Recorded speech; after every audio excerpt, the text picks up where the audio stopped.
155. Tignan natin kung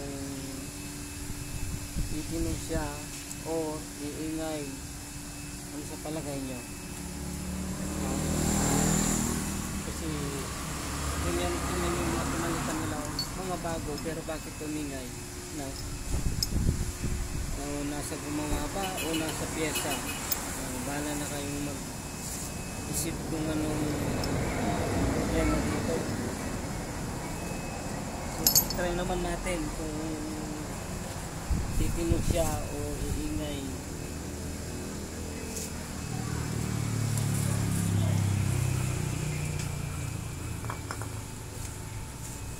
Gas,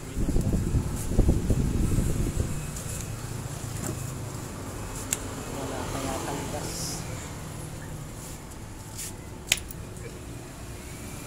Okay, pinipilip ako lang. Try na natin kung ano pa siya. Kontas naman na ito. Yan. Try natin.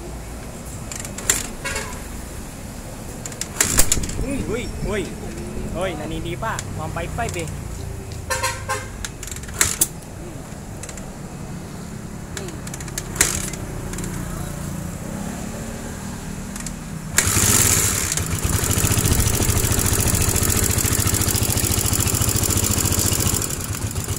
Pinandar lang natin kasi tinitignan natin yung akyat ng langis. Kasi kapag hindi umakyat yung langis dito, para idilig niya dito, makisira din siya.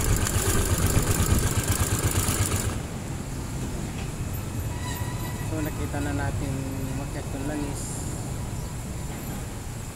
Maingay ba o tahimik? Sa'yo pa yan? Ha? Maingay ba o tahimik? Tahimik na, tahimik. Tahimik, hindi pwede. Maingay. Pwede, Kasi tahimik makina siya. yan eh. Tahimik siya pagka hindi umaandar ang kit. Pero pagka umaandar, maingay po. Oo, maingay pa rin kasi makina yan eh. So yung lagitik niya, tanggal natin. Papala pa yung kupit.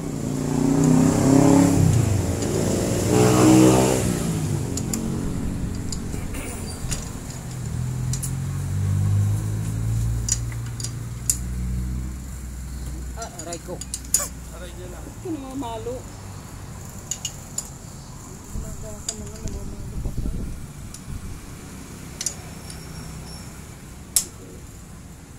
Siguraduhin natin may kupang mga ito kasi pag nakawala.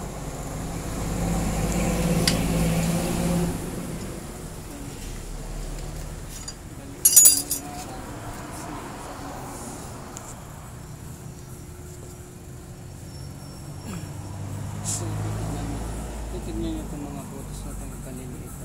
Siguro din lumalabas yung langis na. So dito, okay tayo. Magbubukas siya ng langis kasi yung langis nito galing dito. Yan.